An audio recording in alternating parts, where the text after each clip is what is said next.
मंजिल उन्हीं को मिलती है जिसके सपनों में जान होती है। पंख से कुछ नहीं होता, हौसलों से उड़ान होती है। जो देखा है सपना एडवोकेट बनने का, जो देखा है सपना एडवोकेट बनने का, तो हौसलों से उड़ान तो भरनी ही होगी। હેલો મિત્રો, સ્વાગત છે તમારું કાયદાની સફર યુટ્યુબ ચેનલમાં। શું તમને પણ કાયદો વિષય પસંદ છે? શું તમારે પણ કાયદાનો અભ્યાસ કરીને એડવોકેટ બનવું છે? શું તમારે પણ કાયદાના ક્ષેત્રમાં જ પોતાનું કરિયર બનાવવું છે?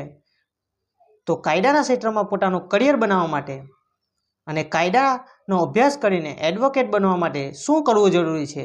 આ કાયદાનો અભ્યાસ કરી લેવાથી એડવોકેટ બની જવાય છે? તો આવો જાણીએ આ વિડીયોમાં। શું મિત્રો કાયદો ભણી લેવાથી કે કાયદાની ડિગ્રી લઈ લેવાથી તમે એડવોકેટ બની જાઓ છો? એડવોકેટ બનવા માટે સૌ પ્રથમ તો તમારે કાયદાની ડિગ્રી જે BCI દ્વારા માન્ય કોલેજમાંથી પ્રાપ્ત કરવાની છે।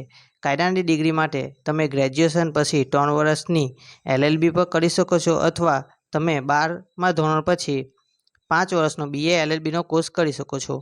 આ કાયદાની ડિગ્રી એટલે કે LLB કાં તો BA LLBની ડિગ્રી મેળવ્યા બાદ તમારે BCI એટલે કે બાર કાઉન્સિલ ઓફ ઇન્ડિયા દ્વારા AIBE એટલે કે ઓલ ઇન્ડિયા બાર એક્ઝામિનેશન લેવામાં આવે છે। આ એક્ઝામ પાસ કર્યા પછી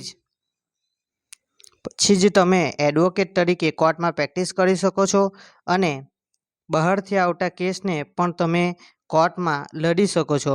તો આ AIBEની એક્ઝામ BA LLB કાં તો LLB કર્યા પછી 3 વર્ષના અંતે જ્યારે તમે યુનિવર્સિટીની એક્ઝામ આપી દો છો પછી BCI દ્વારા એટલે કે બાર કાઉન્સિલ ઓફ ઇન્ડિયા દ્વારા લેવામાં આવે છે। તો આ AIBEની એક્ઝામ માટે સિલેબસ શું હોય છે, આમાં પાસ થવા માટે કેટલા માર્ક્સ જરૂરી છે, એની દરેક માહિતી તમને મારી ચેનલ પર મળી રહેશે।